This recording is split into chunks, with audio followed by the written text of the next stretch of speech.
பொருள் செயல் வகை. இந்த உலகத்தில் பொருளை தவிர சிறந்த பொருள் இல்லை. ஆகையால் பொருளை அனைவரும் சேர்க்க வேண்டும். ஆனால் அதனை நல்ல வழியில் சேர்க்க வேண்டும் என்று குறிப்பிடுகிறார் திருவள்ளுவர். பொருளல்ல வரை பொருளாகச் செய்யும் பொருளல்ல தில்லை பொருள். பொருள் ஒரு பொருட்டாக மதிக்கத்தகாதவரையும் மதிப்புடையவராக செய்வது செல்வமாகும். அது அல்லாமல் உலகில் சிறந்த பொருள் வேறு இல்லை என்று குறிப்பிடுகிறார். பொருளல்ல வரை பொருள் இல்லாதவரை கூட பொருளாகச் செய்யும் பிறர் மதிக்குமாறு செய்வது பொருளல்ல தில்லை பொருள். பொருளை தவிர இந்த உலகத்தில் சிறந்த ஒரு பொருள் இல்லை என்று கூறுகிறார். அரணியனும் இன்பமும் ஈனும் திறனறிந்து தீத்தின்றி வந்த பொருள். பொருள் முறையறிந்து தீமையற்ற வழியில் சேர்த்த பொருள் ஒருவருக்கு அறத்தையும் இன்பத்தையும் தரும். அரணியனும் அறத்தை அறிந்தும் இன்பமும் ஈனும் அந்த பொருள் இன்பத்தையும் தரும்.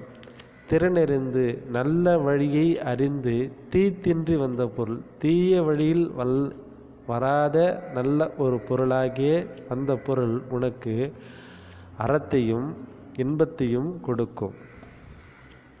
7. அன்போடு அருளோடு அன்போடும் வாரா பொருளாக்கும் பொல்லார் பொருளை விடல். பொருள் மற்றவரிடம் இரக்கமும் அன்பும் இல்லாமல் ஈட்டும் பொருளை ஏற்றுக்கொள்ளாமல் நீக்கிவிட வேண்டும். அருளோடும் அரசன் தன் குடிமக்களிடம் காட்டும் அருளோடும் அன்போடும் குடிமக்கள் தன் செலுத்தும் அன்போடு பொருந்திய செல்வமும் வாரா பொருளாக்கும். வாராத பொருட்செல்வத்தை பொல்லார் பொருளை விடல். அரசன் தான் அனுபவிக்காது கழித்து விட வேண்டும் என்று கூறுகிறார் திருவள்ளுவர்.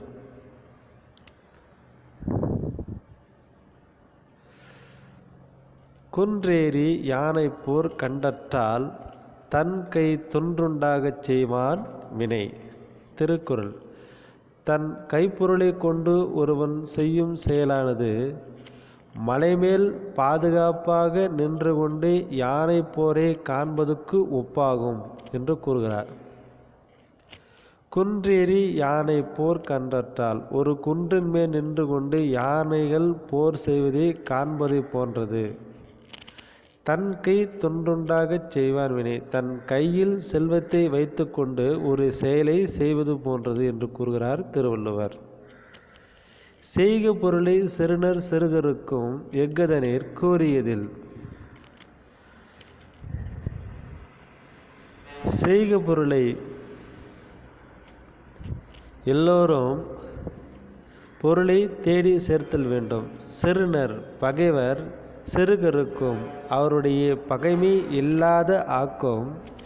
எஃகுதனீர் கூறியதில் எஃகை போன்று இரும்பை போன்று கூர்மையான ஆயுதம் இந்த உலகத்தில் இல்லை என்று கூறுகிறார் திருவள்ளுவர். கூடா நட்பு.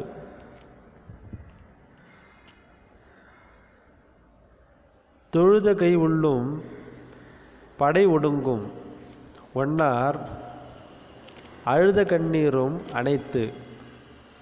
பகைவரின் தொழுது நிற்கும் கையின் உள்ளும் கொலைக்கருவி மறைந்திருக்கும். அதுபோல அவர் அழுத கண்ணீரின் உள்ளும் வஞ்சகம் மறைந்திருக்கும் என உணர வேண்டும் என்று கூறுகிறார் வள்ளுவர். தொழுத கை உள்ளும் கூப்பிய கைக்குள்ளும் படை ஒடுங்கும் கொலை போன்ற கருவி மறைந்திருக்கும். ஒன்னார் பகைவர் அழுத கண்ணீரும் அவர் அழுது சிந்திய கண்ணீரும் அனைத்தும் அதுபோலவே நாம் உணர வேண்டும் என்று கூறுகிறார் திருவள்ளுவர்.